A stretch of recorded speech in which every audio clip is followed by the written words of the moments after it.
Hey, it's Jodie, and this is Coffee Conversations, a show where I speak to a series of inspirational women from around the world who are challenging the status quo.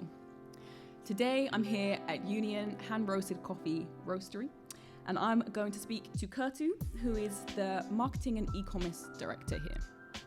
We speak a little about women in leadership positions, the journey from farm to cup, and supporting female farmers.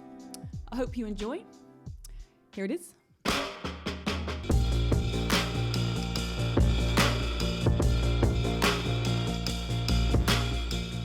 Kerttu. Hello. Thank you so much for coming on to this episode of Coffee Conversations. We're here in Union headquarters? Yes, roastery. Very excited to have you. So generally I start with a first question of what is your go-to coffee order? My go-to coffee order depends on what time of day and where. So at home, it's always filter coffee. Mm-hmm. And normally some of our microlots, or if not, then bubbling or single origin. But if in a cafe or in the office, in the roastery here, I'll make myself a flat white. That's what I got. Love With that. oat milk. With oat milk, okay. So I guess to kick things off, tell us a bit about yourself, how you got into the coffee world and your role at Union. So I'm originally from Finland, hence the difficult to pronounce name. And then after uni, I left and studied in France, and then worked in Belgium, and then ended up in the UK. Mm-hmm. So I've now been here for 15 years.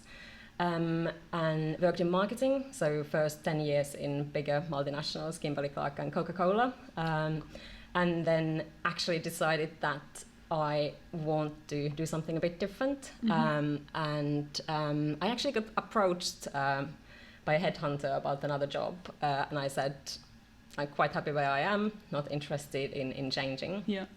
And she asked, what would you be interested in changing for? And at the time I was working for Coca-Cola, very happy there, working with amazing people, amazing Olympics, Euros, amazing assets. And I did actually think about it. I said, I'll come back to you in a few days. And I said, what I would move for would be to be in a small business where I can be part of the leadership team and actually have a bigger impact on the direction of the business. And then also to market ethical products, and something I really, really am passionate about and believe in. And there were a few other requirements, and she said, you've got a pretty specific brief here, that there's nothing at the moment, but I will keep you in my books and I will come back to you. And she actually did 9 months later. Wow. She emailed me and said, listen, I've got exactly the perfect role for you, and that was Union. Amazing. So that was 6 years ago, and I joined Union. We were then 30 people, and now we've grown into close to 70 people. We've doubled the turnover, and now I look after marketing and e-commerce for Union. That's so cool. How did you find that shift actually from working at a bigger company to like a much more, I'm guessing it's a much more intimate relationship with Union? Yes, and I often talk about this with people when I'm hiring into the team as well, and when we are hiring people in the business, because it is very different working in a big multinational with all of the assets and training and the structure in the organization versus in a smaller entrepreneurial business. And for some people it works very well, for some people it's very hard and imagine. It doesn't quite fit. I think first and foremost you need to fit with the culture of the business. For sure. You need to be able to live with the chaos a little bit, and you need to be able to look at things that are not so formed maybe, and processes that are not so formed, and say, well, actually, I'm going to be the one to fix this. So this is what I will do. I will roll up my sleeves and a bit more proactive. Yes, exactly. On the plus side, you get a lot more. You get to impart a lot more impact into the business as well, and really make decisions faster. You spend less time on maybe internal presentations and trying to convince people internally. And more time on creating something that actually goes to the market, really talks to consumers. Yeah, I guess so. On small companies, obviously, we've been through a global pandemic, still very much in a global pandemic.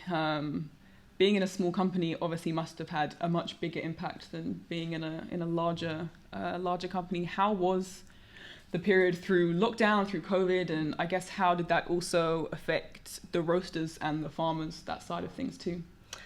So it's been, like for everybody, quite a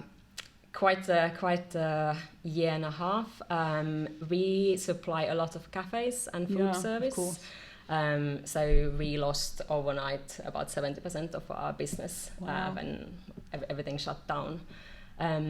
We are lucky in a way that we are food manufacturing business, so we were able to keep on roasting and then keep on going throughout. But we had to shift quite quickly our focus. So we then shifted the focus into supplying groceries and then the e-commerce. So we already had those channels, and we were quite lucky that we had those channels set up, but then we had to change overnight the way we roast, how to keep people safe in the roastery. We've moved a lot of the roastery that you saw before all of this. The micro roastery where we roast for e-commerce was a lot smaller space, so all of that happened. At the same time, obviously keeping the roastery people safe and keeping on going, but at the same time we had to furlough a lot of the sales team, obviously, so very tough for those people on furlough, and equally then those people who were working and maybe working from home had to then pick up even more, and then instead of being all of here in the roastery like we're used to and talking to each other, then suddenly becoming a very virtual team and trying to manage people's work-life balances when you're working from your bedroom or your parents' house, and you're going through all of this and then trying to keep up with your work at the same time. So that's been quite tough, and finding ways on how as a business we can support people through that. I think one of the nicest things we've done within my team is we started doing Friday coffee mornings, which is sort of just a Teams video chat where we have a Friday morning coffee, but there's no work chat at all, and you just have a bit of a talk on how's everybody's weekend plans and everything going, because I think you miss a lot of what you normally have in the office when you meet the people. Social aspect of things. Exactly. You ask people how are you doing, and you have a bit of discussion with people who you might not have a meeting with otherwise, and you are completely missing that when you are doing the virtual. Yeah, for sure. Oh, that's amazing. So you sit on the board of directors at Union. As a woman in a leadership position, what advice would you give to young women? Number one, coming up in this industry or marketing industry, and number two, what advice would you give women that are looking to break into those leadership roles? Obviously, we can see that there is an inequality at the top of a lot of companies. What advice would you give to women trying to break into those roles? I was thinking about this, and one of the best pieces of advice I've been given was at the start of my career by a very good manager who told me that take charge of your own career. So essentially, it is not anybody else's job, and no one else will do it as well in terms of making sure you tell people where you want to go, keep on learning, expand your field. You can get into a role being clear on what are the areas that you want to expand into, and really take charge of your own development instead of waiting for somebody else to give you that development plan. And other one would be, I do think especially women do have the imposter syndrome, that it's a very real thing. Me personally, definitely have some of that, and I would just encourage everybody to try to find ways to overcome that. There's always the feeling that somebody else will know somehow better, or have some secret source into how to do the job better. But actually throw your hat into the ring and give it a go. What is the worst that can happen? That is so interesting. I've spoken to a lot of women about imposter syndrome actually, and it seems to be a really common theme across all, even within sport. imposter syndrome is a really huge thing. And I would say, yeah, I think as women we don't naturally back ourselves or have that confidence to step up and really give it a go. But I think, yeah, for sure, you've got to go out there and, like you said, throw your hat out there and throw your name into that. And sure. The other thing I would also say is to ask for help and advice and support. Because what I've found, so I've even done in my time looking up somebody in LinkedIn and sent them a cold message saying, I really admire what you do. I'm trying to learn about this. Will you give me half an hour of your time to chat? And most of the time, 90% of the time, people say yes. People do want to support and help and give advice. So do go out and ask for that. Yeah, no, I think that's really cool. I think mentors are super important. Just to, give advice and be there and, open doors for other women in those positions. So, no, I definitely love that.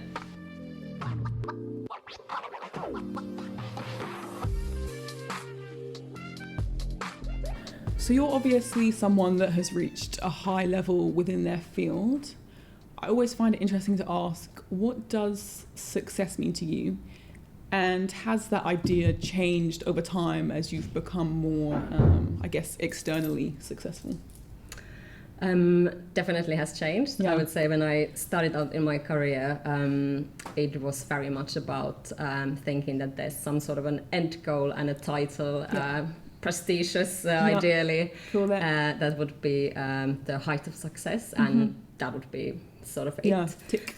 And it's very much changed more into kind of a softer idea of success, which is much more about keeping on enjoying what you do and keeping on learning and evolving, and having, I think, a long and happy career. We work for such a long time and so many years. Absolutely. It's almost, there's no rush to get to a certain point as fast as possible. It's more, you can take a bit of a detour and really gather more experience and learn and make sure you enjoy while you're doing it. And I actually read an article by Lucy Callaway, who was the FT writer, very successful, and then in the late 50s decided to completely change careers, retrain as a teacher, and was writing about how actually you don't need to be thinking that you are getting somewhere and that's gonna be it for your career. You can go throughout your life and you are gonna be working until 70 or 80 if you want to, and keep on enjoying what you do. Yeah, I think that's so important. I think changing careers too, I think people get very stuck in one thing, or they think that, I've been doing this for 30 years, so I need to continue, but that's not the case. I think, trying something new, or maybe your passions have changed, I think that's it's a very important note, so I love that. Back to coffee growing communities. I know Union do a lot of work with women within coffee growing communities. You guys have specific microlots, I believe. Could you expand on that a little bit and the work that Union do specifically with women? Yes, so women are definitely a big part of the coffee growing communities, but often don't necessarily have the power. They're not the ones always negotiating prices, getting the payment, and making decisions in the coffee growing communities. So we want to make sure that we especially support the women that we work with. So we have several initiatives around the world supporting different female growers. One of them is, for example, a bee project in Guatemala, where we train women farmers, single women who have small coffee farms. We train them on how to keep bees on the side of the coffee trees to diversify their income and nutrition for the children. But actually, importantly, one of the key feedback that we got from the women was that what it's done for them is that it's really empowered them on having their own business and giving them confidence that they can create something, they can actually run their own business. I think that's the key thing in the empowerment. Also, our managing director Violeta is a wonderful lady.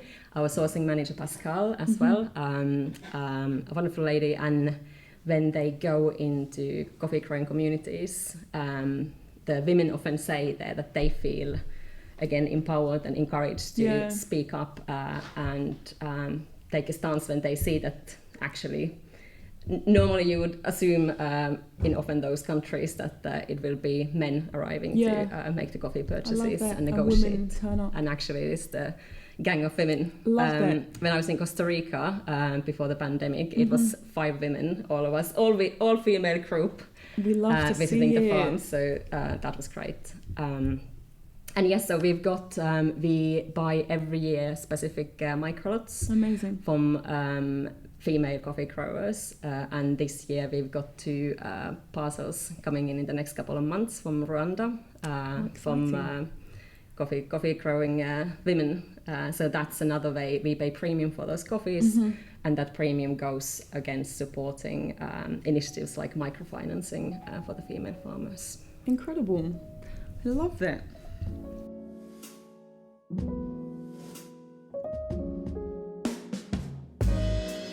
Okay, so for those that don't know, can you expand a little bit about what a microlot is and what the process is from, I guess, farm to consumer?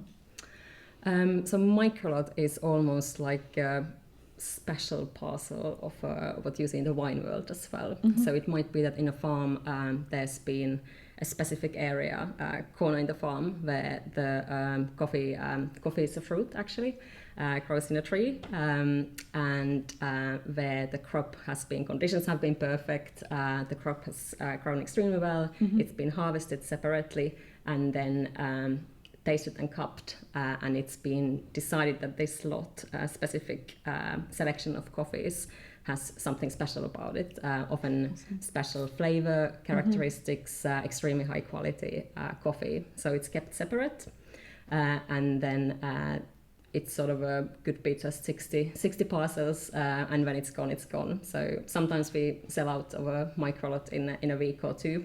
The fastest selling microlot, a very small parcel, but it was gone in 2 days. Wow.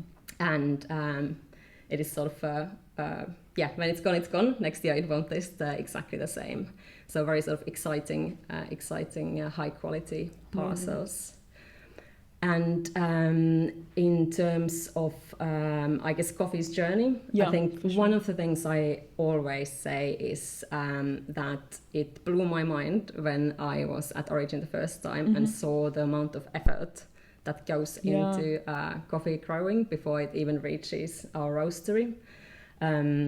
And the amount of hands that go through it. So coffee grows in high mountains, difficult conditions to reach. So it's very manual. You need to go and prune, fertilize, harvest, pick the specific ripe cherries by hand in tough conditions, and then they are processed, either washed or natural. There are different ways of processing the coffee cherries, but essentially it means that you are removing the coffee cherry from the seeds, which are then the beans that we roast. And those beans are then shipped to our roastery, where they are tasted, cupped. Our roasters and head of coffee develops roasting profiles. So they test roast the seeds in several times to see what is the best profile for this specific coffee that gives the best flavor out of the coffee. And then it's roasted by our wonderful roast masters by hand. So we do everything here manually, as you've seen. So we do not use automated programs, but it's really a skillful art of roasting coffee. Yeah, I think for me it was amazing to see how hands-on the process actually is, and learning about the whole journey and how manual it really is out in the farms as well. It's been really interesting. Thank you for explaining that. And that's why I often think that if people understood how much work really goes into growing the coffee and the care that goes into it, we'd be willing to appreciate. I think we should appreciate the coffee more and I think so. pay a fair price for the coffee as well. I think if you understand the background, I mean, regardless, being ethical is being ethical, but I think if you understand the process that actually goes behind this specialty cup of coffee that you're drinking, it's only right that everybody should be paid their absolute fair price, and if not more. So that's awesome. So could you tell us, what is a day in the life like working at Union? Pretty much every day is different, which is what I love. So I look after marketing for Union, which means that my team looks after everything from packaging to all the coffee information, to anything that's on our website and social media, all the copy, emails, anything you basically see and touch from Union. So we could be working on any of those aspects, and then the other side of it is e-commerce. So it is making sure that everything is working well for our website, looking at the media options for that, what is selling, what isn't selling, and also Amazon. So I look after our Amazon account as well, and customer care. So often we have a check-in meeting with whole of the team every Monday, and customer care is very much part of it. And it is managing. It could be anything from managing issues with customers to being interviewed in a podcast like today by Jodie Williams. So it's very varied, I would say. And obviously drinking lots of great coffee. Yeah, so that's the great thing. You have great coffee on hand at all times. And in normal times, we do a lot of team cuppings. So coffee tasting is called cupping. At the moment, obviously, we can't do so much of that. But normal times, we get to taste all the delicious coffees. So good. Love that. Okay, so I always finish things off with some quick fire questions. So literally just whatever pops into your brain first. Would you consider yourself an introvert or an extrovert? I think most of the time extrovert, and then sometimes I just need an evening on my own. A little bit of a breather.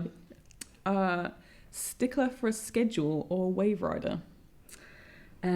Same answer. So most of the time schedule, and especially at work, but then on holidays, wave rider. Yeah, love that. Last one, what is your go-to meal? I am eating about once a week at the moment, pasta alla norma by Ottolenghi, which is aubergine pasta and delicious. Nice. Well, Kerttu, thank you so much for coming on the show, and thank you to Union for having me. This day has been absolutely awesome. I've loved every second of learning about the roasting process and learning my little latte art and dialing in espresso too. It's been amazing as always. Thanks so much for coming over. It's been lovely to have you, and you are welcome back anytime. I appreciate it.